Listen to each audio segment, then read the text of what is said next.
What are you going to do with your life?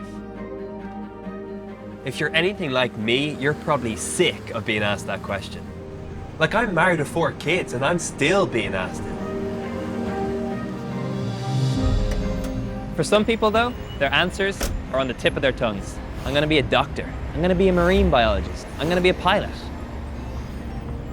For me, explaining what I do often causes an interesting reaction. I talk to people about God and faith.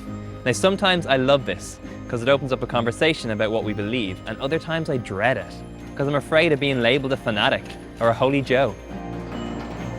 The arguments made against the existence of God are everywhere. Books, websites, and all sorts of people can be quite vocal about it. I want to present the other side of the story and start an honest conversation about questions of faith and belief that we all struggle with. So let's start with a question. How did we get here? Or better yet, how did all this get here?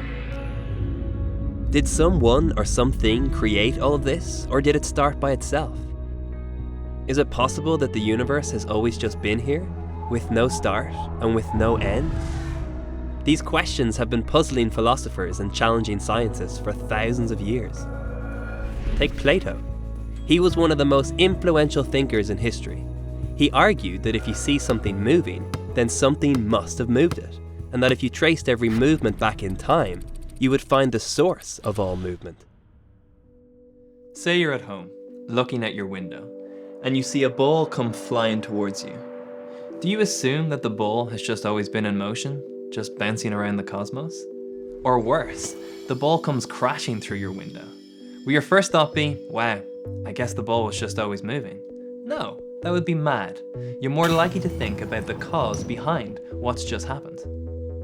Or suppose you find something unexpected in your room. You don't think, I never noticed this before.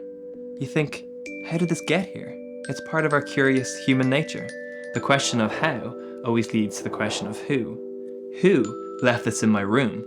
Who broke my window?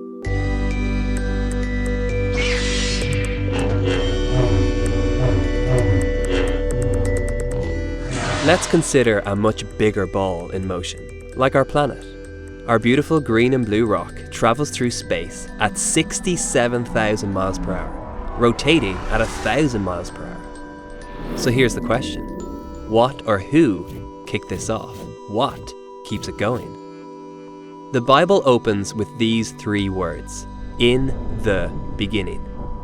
3 simple words loaded with meaning. It's a statement that our universe had a beginning.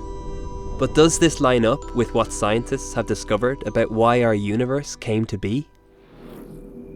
Early in the 1900s, Edwin Hubble of telescope fame contributed greatly to the scientific theory of an expanding universe. Hubble argued that not only is the universe expanding, but that it sprang into being from a single point in the finite past. Scientists used to assume that the universe had always just existed. Scientists like Hubble now show us that the universe had an initiation event or starting point. My point though is that if the universe had a beginning, it's fair to suggest that something caused it, and that this powerful creative force must be beyond the universe itself. For me, it seems that both science and faith recognize the possibility of this powerful creative force. If this force is God, it might go a long way to explaining why we're here and how we're even able to have this conversation.